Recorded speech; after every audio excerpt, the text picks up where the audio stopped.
nous retrouvons donc le matin de la mission d'escorte. Les éclaireurs se préparaient à accompagner le convoi qui préparait ses chevaux et les charrettes au départ. Le trajet devait durer environ 1 heure, en y allant tranquillement. Et au vu des résultats de la mission de sécurisation, tout le monde était stressé. De son côté, Light avait réussi tant bien que mal à dormir pendant 2 ou 3 heures, et intérieurement, il se préparait au pire, quel qu'il soit. Avant de partir, le chef du convoi et Eldrick firent un récapitulatif des règles et objectifs de la mission. Pour les objectifs, c'était accompagner le convoi jusqu'à la base, protéger en priorité les marchands et la marchandise. Pour les règles, il fallait faire le moins de bruit possible et donc communiquer que si nécessité il y a. Aussi, si jamais il y avait un problème durant la mission, les éclaireurs des tours devraient s'en occuper pendant que le convoi foncerait jusqu'à la base. Les éclaireurs de la base les attendraient à mi-chemin pour renforcer la garde. En cas de situation extrême, ils pourraient aussi aider le convoi à quitter la ville si celle-ci ne se révélait plus assez sûre pour la circulation de la guilde. Voilà. Maintenant que tout le monde savait ce qu'ils avaient à faire et ce qu'ils devaient éviter, le moment de partir arriva enfin. Les 4 charrettes avançaient en ligne, avec la même formation qu'à leur arrivée. Il y avait donc non pas 5 personnes autour de chaque charrette, mais 10. Eldrick se trouvait au centre de la formation avec le chef du convoi pour communiquer et donner leurs ordres plus efficacement. Cédric et Meryl se trouvaient à l'opposé l'un de l'autre, Meryl tout devant et Cédric tout derrière avec Light. Ils couvraient la zone avec leurs arcs et flèches au cas où il y aurait des malveillants cachés dans les bâtiments pour une embuscade. Le convoi avançait doucement. Les éclaireurs observaient attentivement les ruelles, les fenêtres des bâtiments, même certains regardaient sous et à l'intérieur des véhicules qui se trouvaient encore au bord des rues. Pour l'instant, malgré l'inquiétude générale et l'ambiance tendue, tout se passait bien. Après plusieurs minutes, ils finirent par arriver à mi-chemin, là où les attendaient les éclaireurs de la base, qui, eux, étaient plutôt une dizaine, car il ne fallait pas non plus créer un cortège trop grand. Le groupe de la base rejoignit la formation sans trop de formalités, pour ne pas perdre de temps. Mais, à ce moment-là, Light ressentit des frissons dans tout son corps. Puis...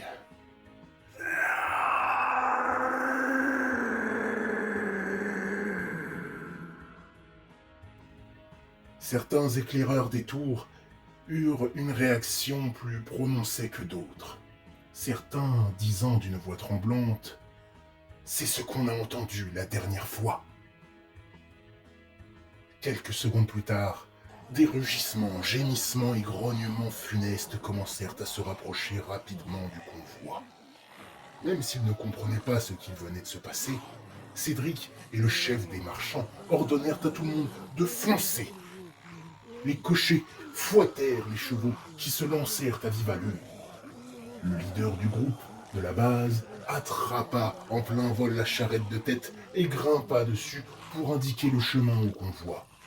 Et Cédric et Meryl montèrent à l'arrière de leur charrette pendant que les autres éclaireurs couraient pour suivre les charrettes qui désormais les devançaient. Les reptiles commençaient à affluer en grand nombre dans les rues. Light savait qu'il pourrait se débrouiller, alors il ordonna aux autres de continuer à courir et leur dit qu'il allait servir de diversion. Certains essayèrent de le retenir, mais sans succès. Il fonça sur un petit groupe d'infectés et les chargea de toutes ses forces en se propulsant violemment sur eux, en rugissant. 3 infectés décollèrent du sol, éjectés sur ceux qui étaient derrière, créant un léger effet domino.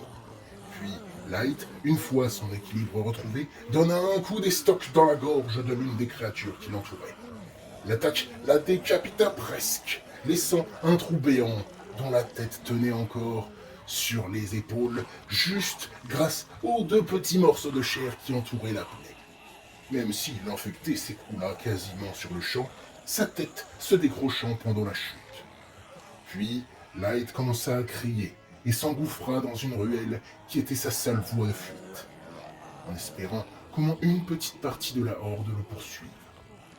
Heureusement pour lui, ce fut le cas, mais le problème c'est que seule une vingtaine le poursuivirent activement, la ruelle étant trop petite pour permettre à un grand nombre de passer.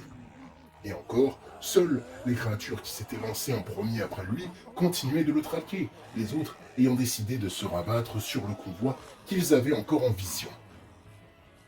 Du coup, on avait d'un côté Light qui s'éloignait du convoi avec sa vingtaine de reptiles aux fesses, et le convoi avec une bonne cinquantaine à vue d'œil. Le problème, c'est qu'autant pour les chevaux, ils pouvaient tenir la distance, autant pour les éclaireurs qui cavalaient, leur endurance n'était pas illimitée. Quand bien même Cédric enchaînait tant bien que mal les victimes avec son arc et ses flèches, visant les yeux des infectés, la horde ne voulait pas les lâcher. Soudain, à l'avant du convoi, des cris de panique commencèrent à se faire entendre, alors qu'à l'arrière, ils allaient arriver à un croisement. Puis, d'un coup, une fois arrivés au croisement, une ombre massive passa à grande vitesse en emportant 2 membres du groupe avec elle, et en balayant sur son passage une partie des infectés qui l'avaient percuté. Quand Cédric la suivit des yeux, juste avant de passer le croisement, il eut le temps de voir la créature gigantesque arrêter sa course et tourner sa tête dans la direction du convoi, alors que les 2 personnes qu'elle avait attrapées se débattaient et hurlaient de panique et de désespoir. Et alors que les charrettes s'éloignaient et que tout le monde continuait de fuir, tous ceux qui avaient entreaperçu cette chose avaient du mal à le croire. Du côté de Light, il essayait de semer ses poursuivants. Il n'avait pas le temps de les affronter comme la dernière fois, surtout qu'ils étaient 2 fois plus nombreux. Du coup, il eut l'idée de se servir des pièges dont il se rappelait la position pour essayer de les distancer. Il fonça alors dans les rues et les ruelles où il se rappelait avoir vu les pièges et esquiva ces derniers juste avant de les activer pour que les infectés se prennent dedans.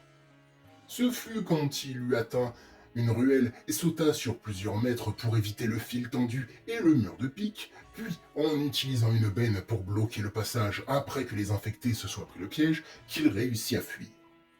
Une fois s'être encore un peu éloigné à une distance raisonnable pour éviter de les recroiser, il repartit en direction de la base en espérant croiser les autres sur le chemin et qu'ils aillent tous bien. Il contacta Eldrick avec sa radio pour savoir comment ça se passait de leur côté. Et ce dernier lui répondit qu'ils étaient bientôt arrivés, mais qu'ils avaient encore la horde à leur trousse, et que les éclaireurs s'étaient dispersés pour essayer soit de se mettre en sécurité, soit de disperser la horde. Car ils ne pouvaient pas continuer de courir comme des fous indéfiniment. Il ordonna à Light de les rejoindre s'il le pouvait, ou d'essayer de récupérer ce qu'il restait de la horde. Light accepta et repartit à toute vitesse en direction de la route balisée, priant pour que les autres aillent bien et qu'il l'en croiserait en chemin. Il courra à travers la ville, évitant les pièges et allant aussi vite qu'il pouvait. Au bout d'un moment, il commença à entendre la horde qui continuait sa chasse dans la rue adjacente. Il continua alors à courir jusqu'à ce qu'il entende les sabots des chevaux du convoi. Il regarda autour de lui, cherchant une idée de génie pour gêner et ralentir la fin de la horde. Soudain, il eut une idée. Il fit en sorte de rattraper et rejoindre le convoi.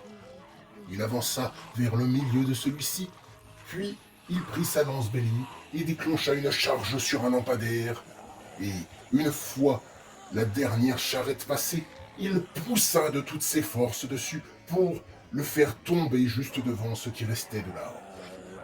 Cette action eut pour résultat de coincer quelques infectés sous le lampadaire, d'en avoir tué sur le coup d'un choc à la tête 1 ou 2, et de stopper net le reste du groupe. Mais après quelques secondes de stupeur, les infectés se précipitèrent sur Light. Ce dernier fit des zigzags entre les rues pour permettre au convoi de prendre le maximum de distance.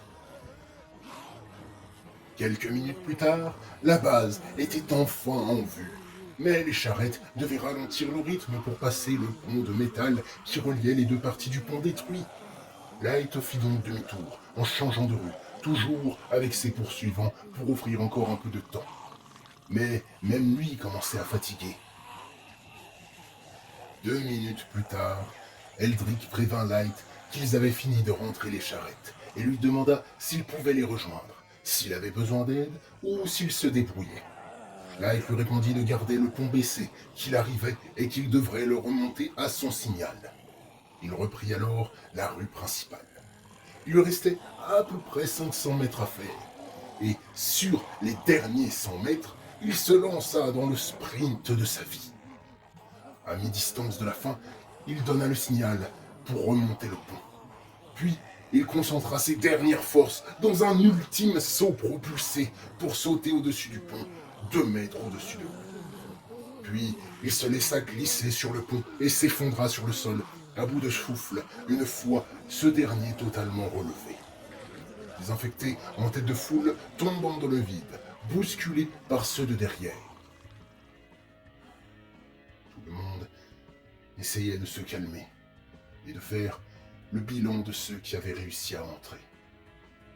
Les 4 charrettes, leurs conducteurs et ceux qui avaient réussi à se hisser dans les véhicules avaient réussi à atteindre la base. Dans ceux qui avaient quitté le groupe en chemin, seul Light les avait rejoints. Au total, sur la vingtaine de membres de la guilde et leur escorte, 18 étaient présents. Sur l'autre vingtaine d'éclaireurs des hautes tours, 15 avaient atteint la base.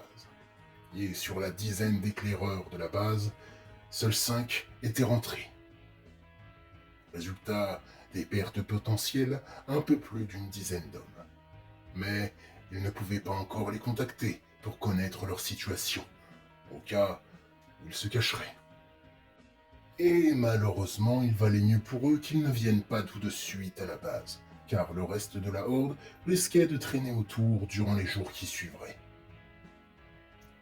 Mais du coup, que leur est-il arrivé? Sont-ils vivants? Ou morts? Se cachent-ils ou fuient-ils encore? Et quelle était cette chose qui en a capturé 2 d'entre eux? Ah, tant de questions qui ne trouveront malheureusement pas de réponse tout de suite. Mais peut-être que vous en saurez plus, au moins sur le destin des disparus, dans le prochain épisode.